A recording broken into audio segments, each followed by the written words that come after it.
course, as we all know, that very few people understand the real truth about things. The majority of people have ideas about the truth, and you know that an idea of the truth is not the truth.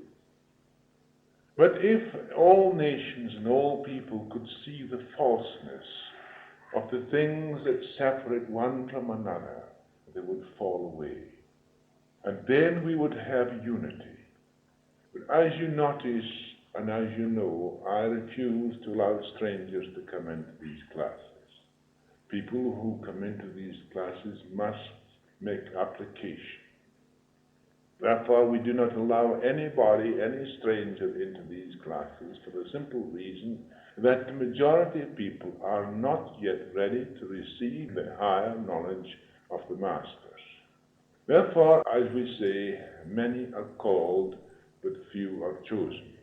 And it's those who are really chosen now amongst you are those who begin to understand the real meaning of helping one another.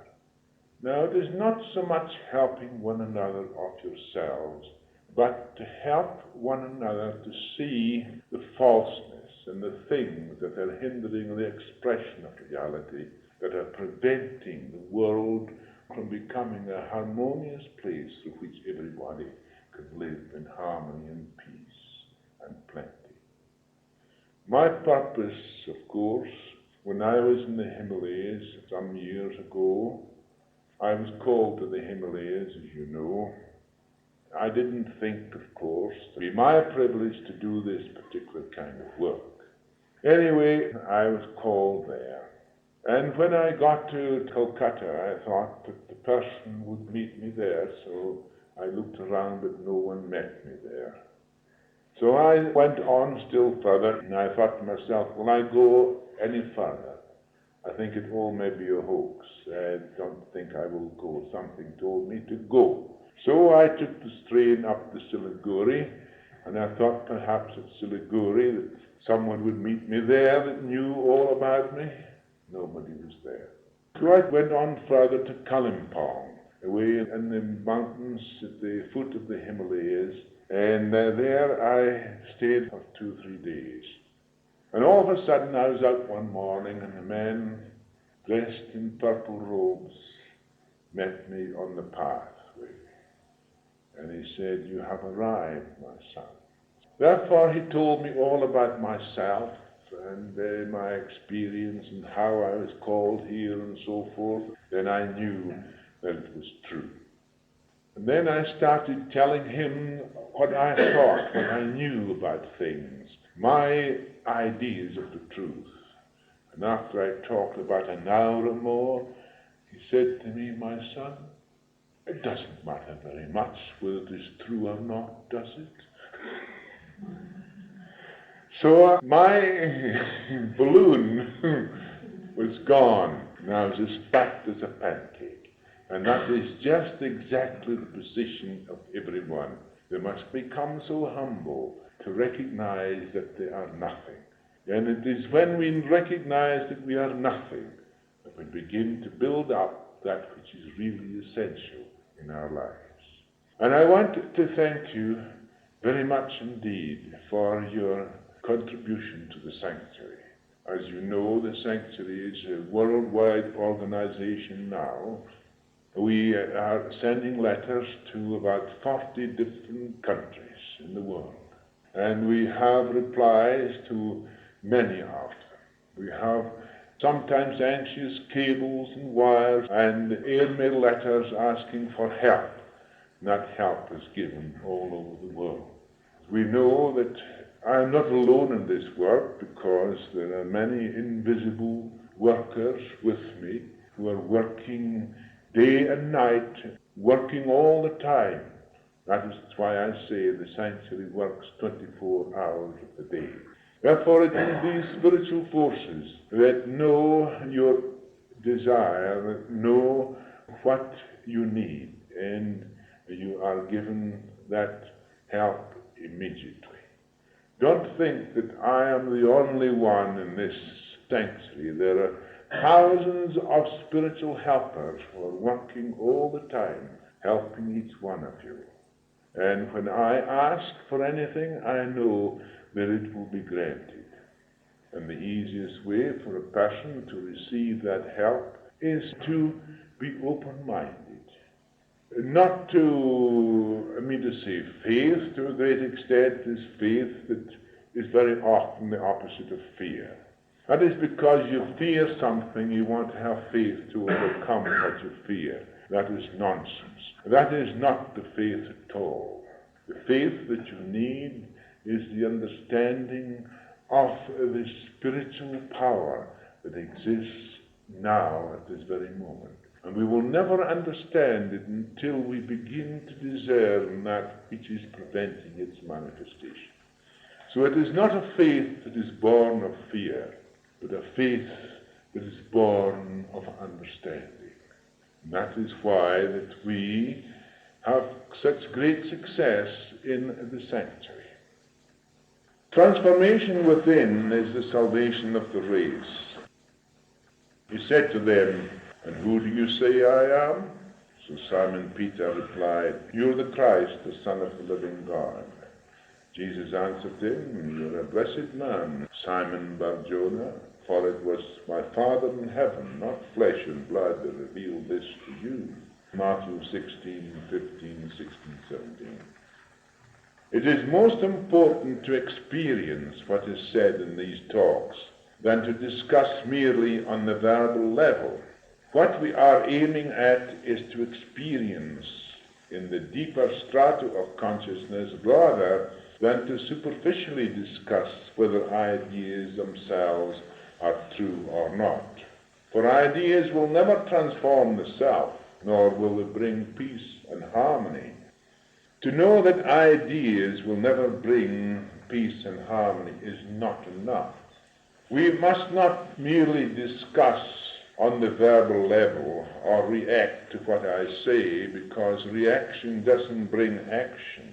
It is when the deeper stratas of consciousness become aware of what is said, there is a change taking place.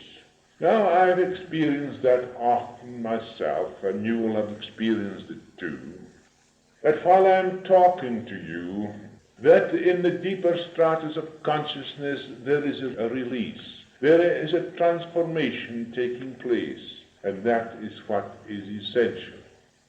To merely hold the intellectual level, as far as we are concerned, is of little value, because we can intellectually know what an idea is, but that will never cause a transformation within. And it is necessary to have a transformation within before you have transformation without.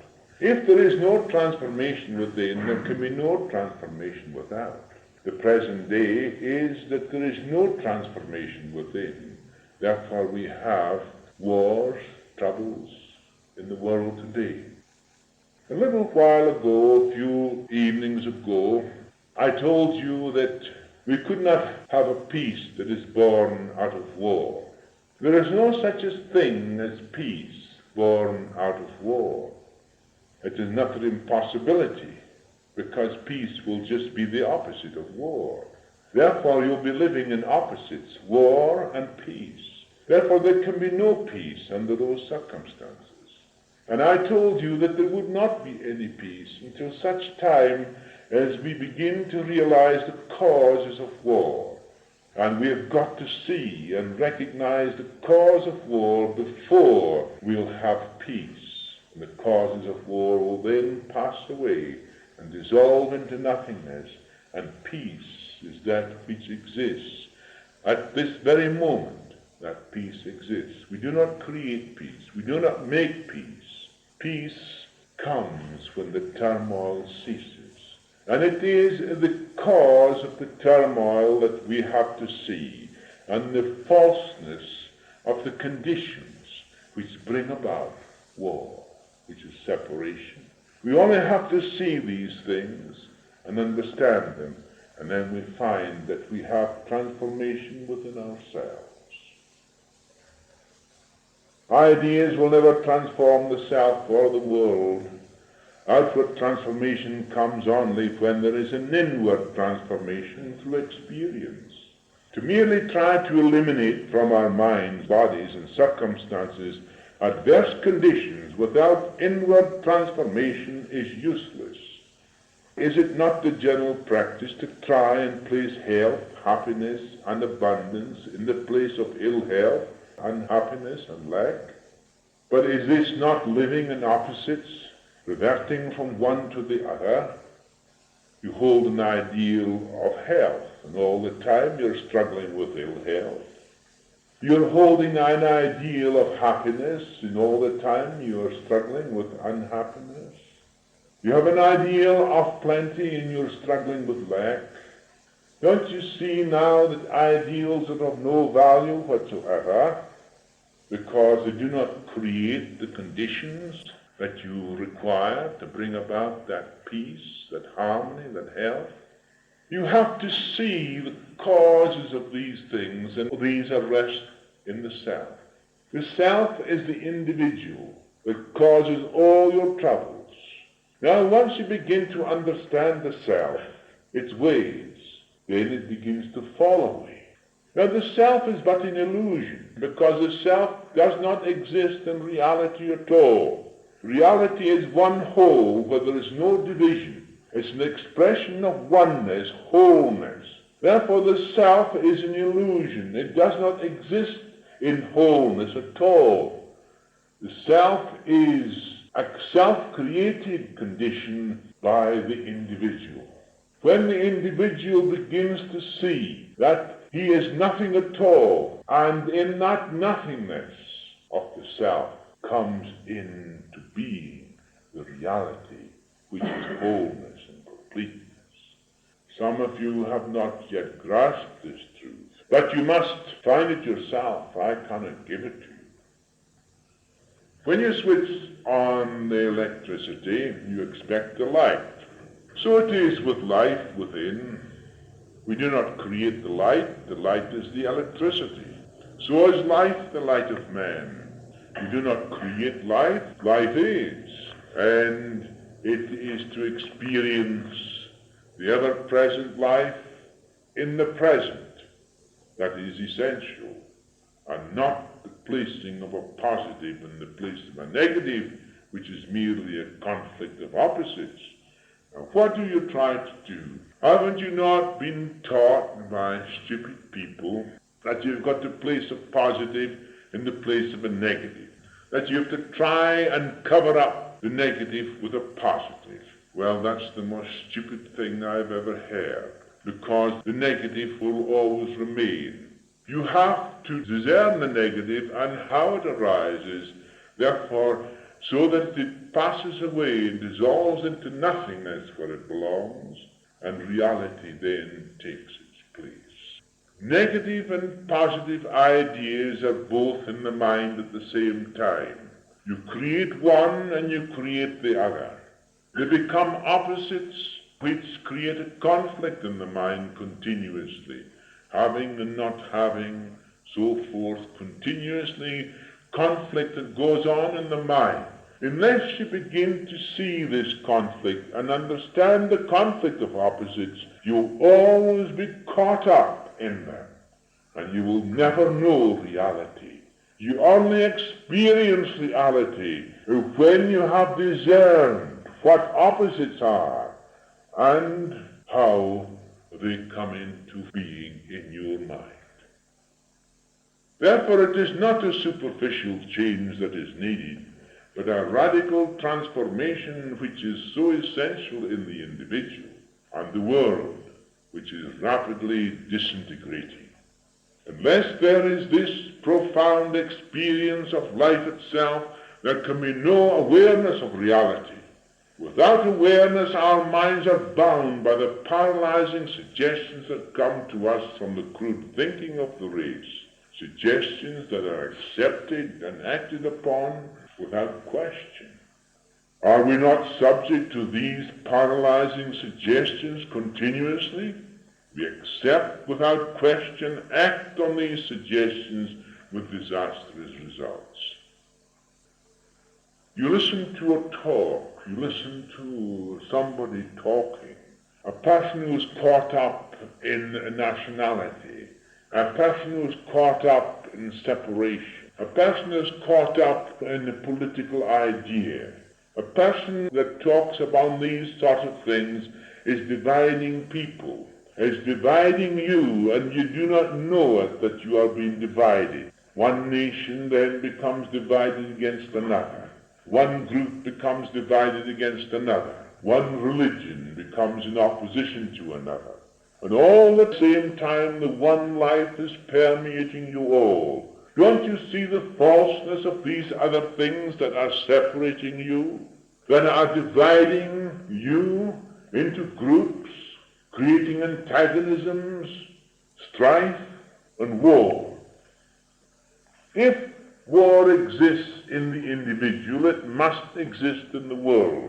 If antagonism exists between individuals, then it must exist in the world, because the world is individuals. Impressions of fear, worry, disability, and infirmity are given to us daily. The effects are sufficient to cause much sickness, misery, and unhappiness. But if we can be wide awake and discern our thinking, and thereby transform the inner by the awareness of the false, but to try and think the opposite while we accept those suggestions is pure ignorance. The ever-present reality is always present, and it itself is expressing itself. Therefore, there is no need to cause a conflict and confusion of opposites. But this truth has not yet penetrated the consciousness of man. All the time you are getting ideas. Ideals and ideas separate people. And if you hold an ideal, you try to force your ideal into being, you must be a ruthless person to bring it into operation. Now you can see what was happening in Germany just recently. There was an ideal. Therefore they tried to force the ideal upon the people, but the people rebelled. So therefore that is the same thing that's going on all over the world. Unless you are capable of being aware, of seeing the false, then you'll be dragged into those terrific whirlpools of antagonisms which are now spreading throughout the whole world. Not only are they spreading among nations and groups, but they are now spreading among smaller groups and individuals. And you have to be very, very careful that you are not drawn into the whirlpool to be destroyed with them. As you know, I said that many are called but few are chosen. Now you will know this. When you listen to what I have said, you will know when you hear people try to preach the truth and tell you what the truth is. You will know how false that teacher is. The fact is this, that I am not telling you what the truth is, and I'm not giving you an idea of the truth. What I'm trying to do is to take all the ideas of truth you ever had, or ever will try to have, or ever think about, away from you, so that that reality in itself, which is eternal and ever-present, will express itself. It will express itself in you and me and every one of us. And we will find that the same life, the same Spirit, the same God is in each and every one of us. And unless we recognize this wonderful truth, that we must discern that which is false, so that the true shall manifest. And when we see what is false, we no longer hold to it, passes away. It is glorious truth. Yes, at one time I was filled with ideals and ideas. I tried in my early period of life to teach something of the truth.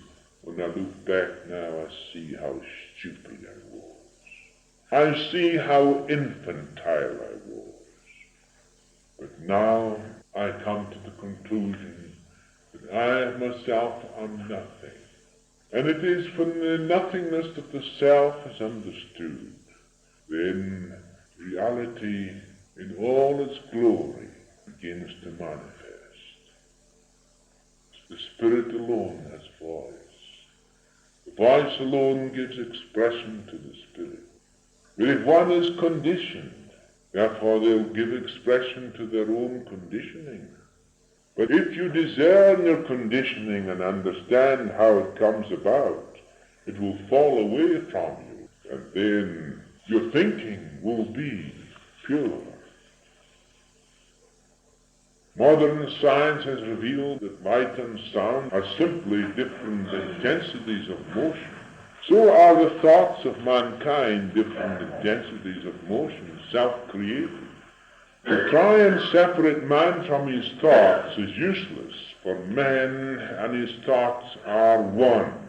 Man's thoughts are the result of his own experiences, his beliefs, and the acceptance of external suggestions. This is not pure thinking, but is the thinking in his conditioning. Pure thinking comes when we thoroughly understand ourselves and our thoughts, and from where they arise and how they arise. Therefore, you can discern in your own mind whether you are expressing your own conditioning, and if you do not know that you are conditioned, you will be expressing your conditioning. But if you see how you are conditioned, by your belief, by any particular thing, no matter what it may be, you will see that it is your condition.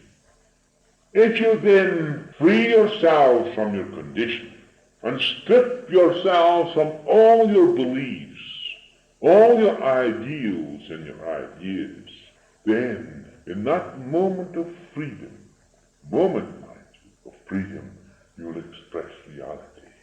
And only moment to moment can you express reality. If the past is uppermost in your mind, are you not expressing the past? If you are troubled with the future, are you not expressing the hopes for the future? Then, if you are living in the past and the future, you will never express reality, because you will not see that you are conditioned by the past. If you see how you are conditioned by the past, then it will drop away from you. You will have no antagonisms, no hates, nothing whatsoever, and you will not be conditioned in any way whatsoever. And at that moment, you will express reality. That was the Christ. That was Jesus the Christ. He at that very moment recognized his wholeness and completeness. And in his healing and everything he did, at that moment, he knew his completeness, his wholeness. He knew that he and the Father were one, and there was no separation between them. But it was moment to moment. It was not in the future that this would happen, nor something out of the past, but a living presence that exists now. And that is the only way that you can express reality. And when you live from moment to moment, you will see that the self becomes nothing, because it's reality that is expressing itself. When man transforms himself, his thoughts will be in accordance with that transformation. Therefore, transformation is our first line of defense. Matter is mind materialized. Mind substance is the basis of everything you see and feel. And what you see and feel are merely effects. Cause is within, yet the majority are reacting to effects every day of their lives. Through lack of understanding their reactions. When this is so, there is ignorance of the cause. Now, I told you before, very often what you see and feel and touch are but vibrations. The most extraordinary thing is this, that everything is made up in your mind, what you see, feel, and touch. Light vibrations strike the retina of the eye, pass through to the optic nerve, into the optic thalamus, into the optic center, and from there those vibrations branch off to the various centers of the brain, centers of dimension, color, and so forth, and then the memory cells come into activity, and a picture of what you see is made up in your mind. What you hear is the same thing. You hear a sound. If I was talking in a foreign language you never heard, you would have a sound only. You wouldn't know what I was saying. But you see that you learn language, so therefore you hear the sounds of my voice, you understand the words, and these vibrations pass into your brain, into your mind, and you make up in your mind instantly what I'm saying, and you begin to understand. Therefore, everything is made up in your mind. But reality is not made up in your mind. An idea of reality is made up in your mind, but an idea of reality is not reality. What you make up in your mind is relative. It is not real. It's imaginary. It's your own imagination, and you make it up in your mind according to your experiences, according to your knowledge, whatever the case may be. But to know that it is made up in your mind is essential. Therefore it is essential that you must know that an idea of reality is not reality. And no matter how many ideas you get about reality, you will know that it is false. It is not reality. I have found, and you will find too, when the conflict of the mind, the conflict of ideas are understood and dissolved, the mind becomes quiet of its own nature. You cannot force your mind to be quiet if it's still in conflict. You are only creating a condition of further conflict. But most of you are still in conflict, and you try to suppress the mind. You try to force it into a particular channel. You try to hold it in subjection, so that no other thought can pass into your mind, so that you can create an idea in it. That is your meditation. That's not my meditation. Neither is it the Master's meditation. My meditation is not a mind that is controlled, cajoled, and forced to be quiet. My mind is a mind that is freed from opposites, freed from these things that trouble it. I see the falseness of these things as they move out from my mind. I watch them and look at them as you would examine a bird or someone else impersonally. There is no judgment. There is no condemning or blaming. There is a freedom in this looking at things, knowing how false they are. Therefore, they become clearly discerned. The mind becomes quiet and peaceful. There is no longer any strife, conflict, fear, or doubt. There is no longer fear and faith together. There is no longer wanting and having together. These things are understood. But the mind becomes peaceful of its own, because in the very depths of the consciousness in the mind, there is the peace. And in that depth of peace is reality. Then you experience reality. There is an experience of this which is not your own. It is something that is beyond the mind. It's an experience of something that takes you completely, and you become part of it, and there is no longer the self anymore. The self no longer exists. And not until such time as you know that the self is nothing, you will never experience reality. You will only have an idea of reality which is leading you away from it. Is it not so that we look to action according to a particular formula or theory? One pattern of action here and another there, so we choose the one which suits us because of suggestions that come from outside. There can be no transformation within when this condition exists.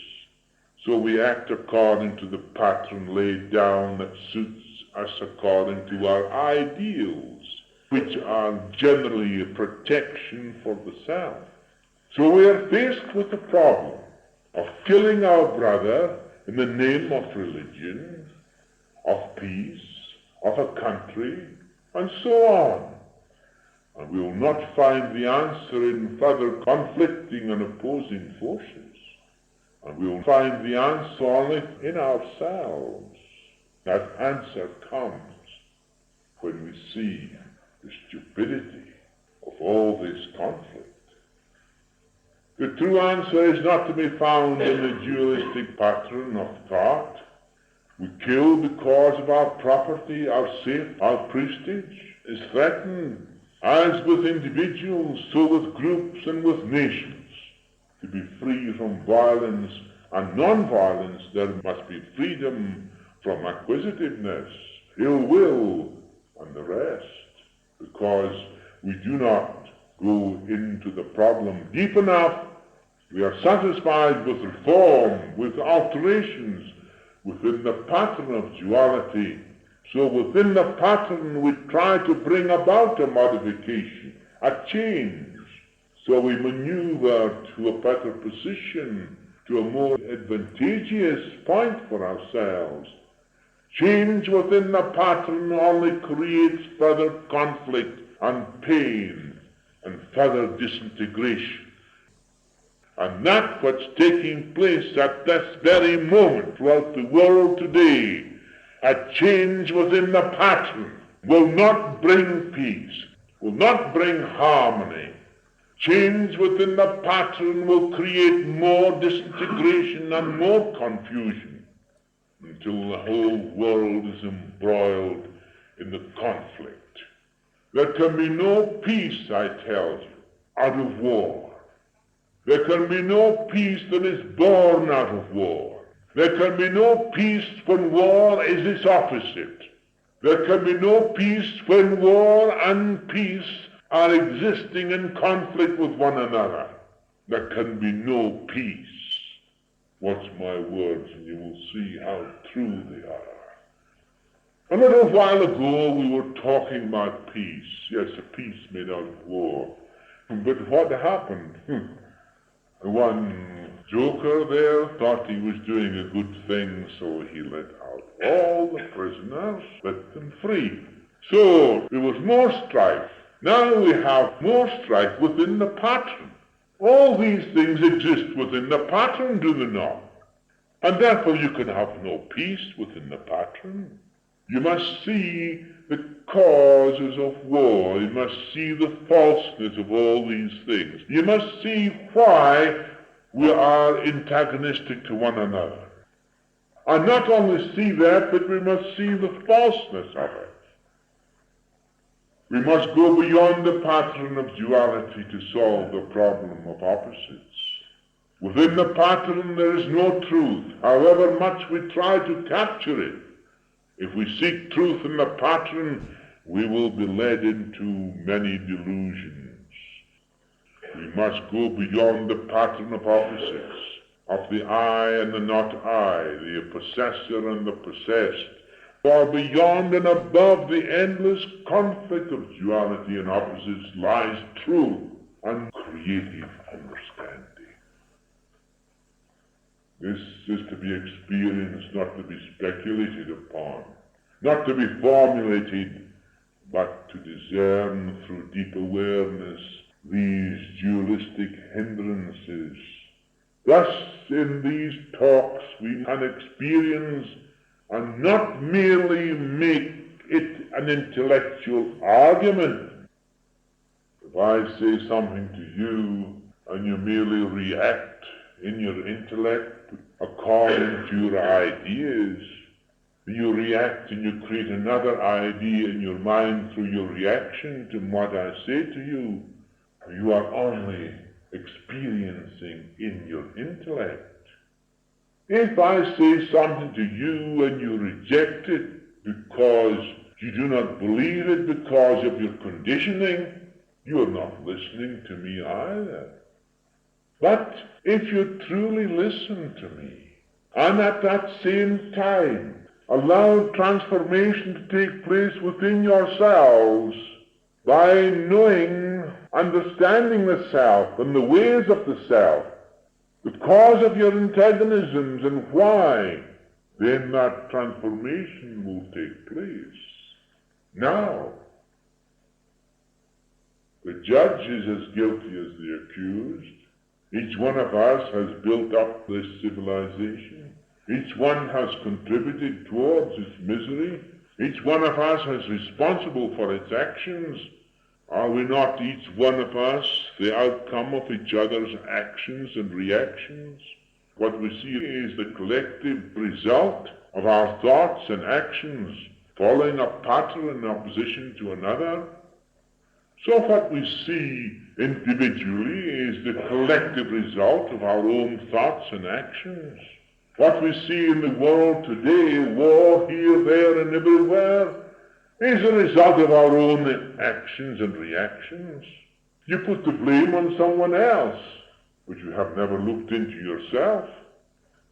If you are antagonistic, you are just as responsible as the war is taking place away in the distance, because as sure as anything, that war will come to yourselves if you are not aware of the falseness of the things that cause these troubles. No person or group or nation is separate from another. We are all interrelated. We are one, whether we acknowledge it or not. We separate ourselves to condemn or to praise. The power to oppress leads to complete disaster, and every group which is large and well organized becomes a potential evil. By shouting loudly enough about the evil of others, we overlook our own, and the greatest evil is to kill another. When we allow such an evil, we let loose countless minor disasters. Is it not a fact that we do not condemn war, but those who are cruel in war? But war is the foundation of cruelty, is it not? We do not condemn war, but we condemn the people who are cruel in war. And here we see prisoners who are the subject of cruelty, and we condemn this cruelty. But do we condemn the foundation of cruelty, which is war itself? People are not capable of thinking because they're so conditioned according to their ideals and ideas. In most individuals there is confusion, there is misery, there is struggle between good and evil, not only in the individual but in the world, which is the extension of the individual. Therefore, no one is secure in the dualistic pattern. The important thing then is to find out our relationship to the whole confusion, chaos, and misery. To find out our relationship to that confusion and that misery. To see how we are contributing to it. You cannot see unless you discern the self. I said the other day, did I not, if I'm conditioned against any particular section of people, if I'm conditioned against a Chinaman, if I'm conditioned against a German, or an Englishman, or whatever the case may be, And immediately I hear that he's English, I immediately look at him through my conditioning, do I not? Therefore I look at him as I know of my own mind, of my hate or my jealousy or my antagonisms against that individual comes up, and I look at that individual that way. If I did not know anything at all about his nationality, and I met him face to face, I would not be conditioned about him at all. Therefore, to be free yourselves, you must free the other person completely and look at him stripped of all these things, clear as a living person, just a living person. Yes, how difficult it is. I can imagine how often Jesus taught when he was teaching how difficult it was for the individual to give over his condition. That's what he said.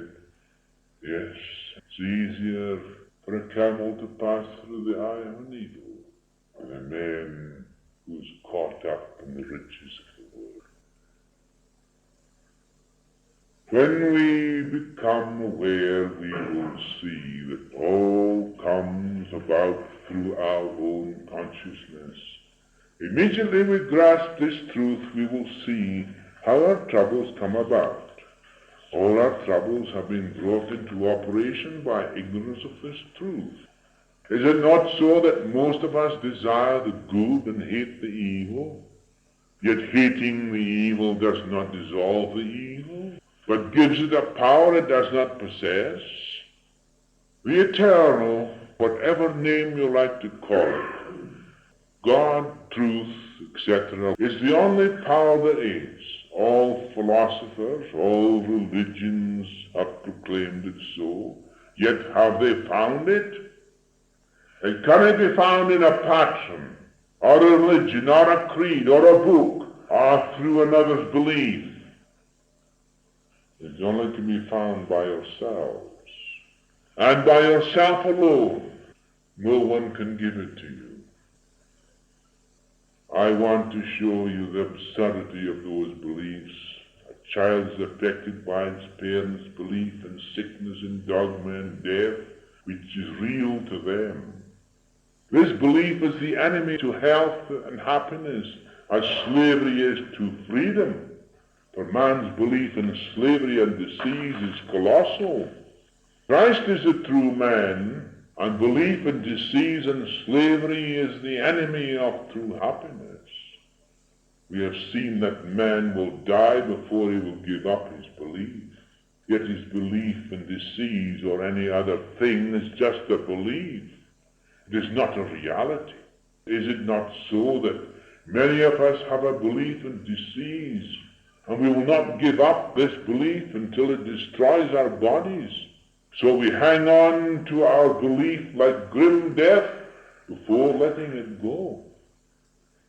We have a belief in disease, so we repeat mantrams to try and counteract this belief. But the mantram does not rid us of our belief because we are caught up in duality and opposites.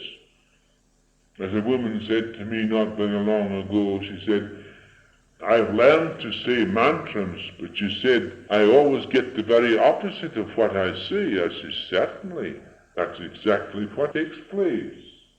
Because immediately you suggest the opposite becomes more stronger in your mind. These conflict of opposites then become stronger, and the one that is more dominant in the mind shall manifest. Quite easy, quite simple.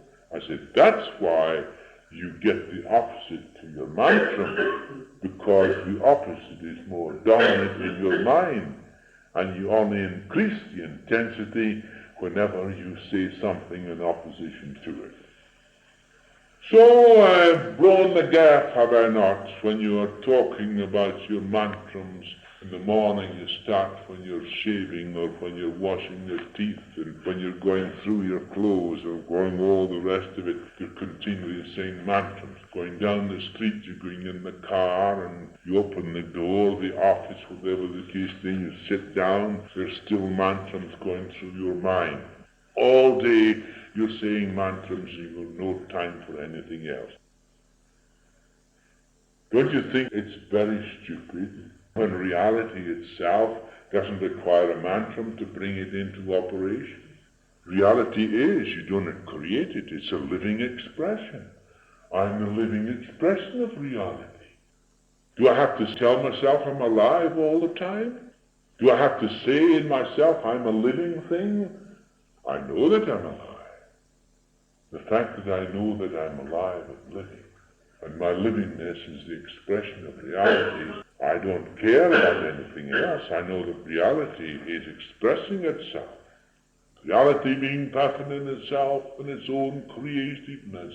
I'm free. I don't have to trouble myself with repeating mantrams all the time, creating the opposite in my mind. And every time you say a mantram, you create the very opposite in your mind. You'll note that is true. So give up this stupid nonsense of mantras. They're useless. When people are sick, I find them deep in the belief of the disease.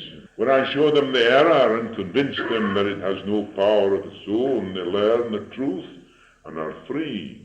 For the divine intelligence is always in operation. When we realize that we die into life and not into death, the struggle ceases. Belief in disease is like any other belief. So we accept the belief of another. The blind lead the blind and we all fall into the ditch.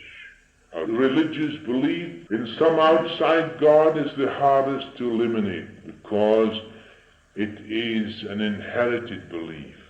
When we see how our beliefs come about, we will discard them.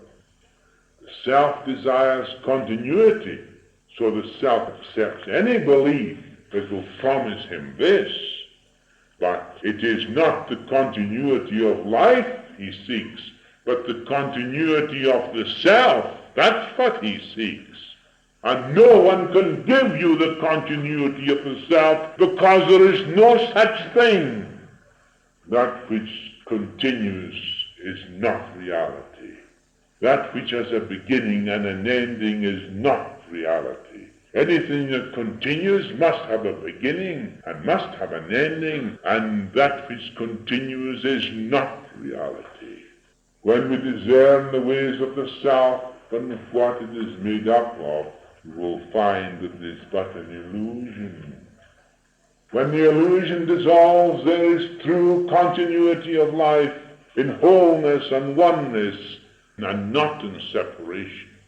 So there is no continuity in wholeness and completeness.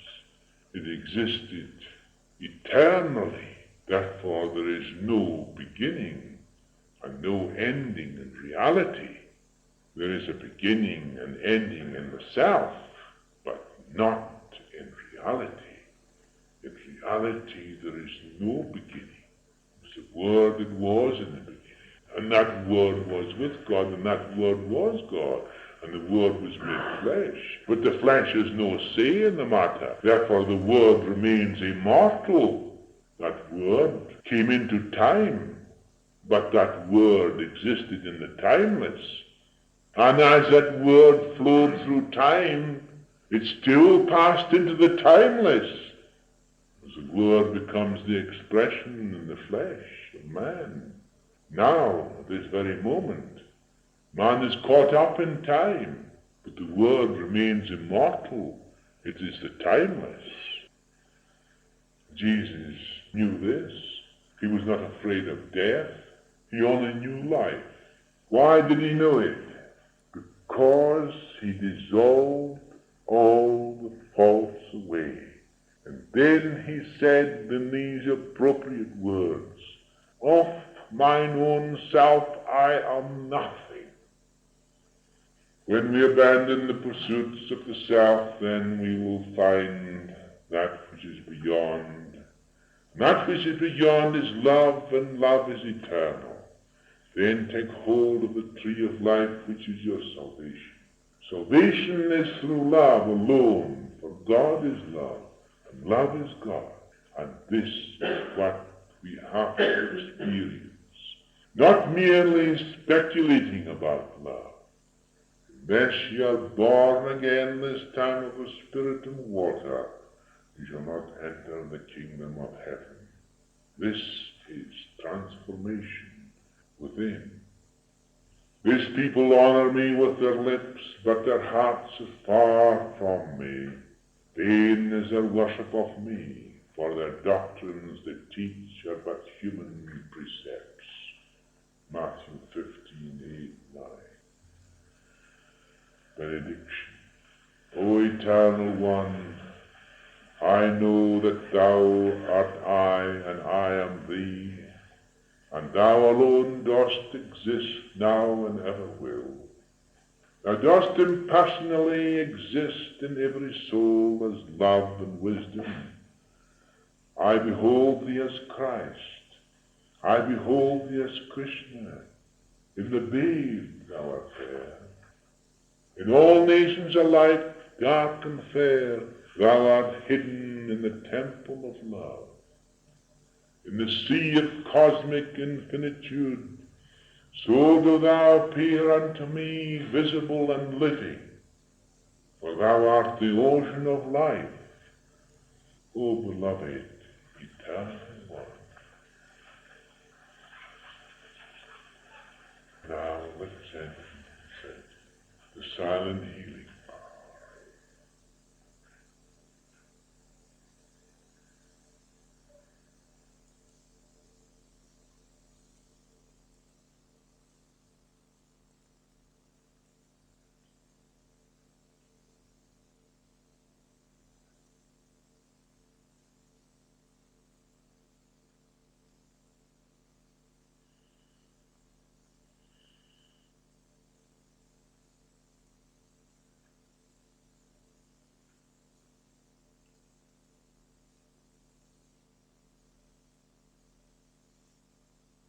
Love is the richest blessing.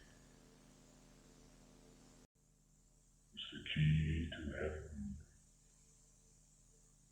It's the key to the glory of Christ. It's the peace that comes in the wings of love and brings eternity into the hearts of man. It is the life of God. It is always expressing itself in the mother. And through the mother, we find the nearest createdness of life itself. Because God there is manifesting himself, creating his own image and likeness out of his own substance, out of his own consciousness, out of his own life. For there is nothing outside him. There is no substance. There is no creativeness. There is no life outside himself, because he is life. Being infinite in nature, he creates within himself all things. And there he lives, the temple of his own creation. And for the Creator and his creation are one. I am the Father. This is my transformation. This is my peace. I am no longer caught up in opposites. There in the peace and glory of the infinite, in that infinity which brings that life of love, as we discern the things that are hindering the expression of that which is new, so do we enter into the kingdom of peace, kingdom of heaven within. God bless you all. May His love remain with you. You're going out and you're coming in. That peace that passes all understanding. It's not a peace as the world gives its peace. A peace beyond understanding. The human mind comes into being through love. As far as I have loved you, I want you to love one another. That is my command. There is none greater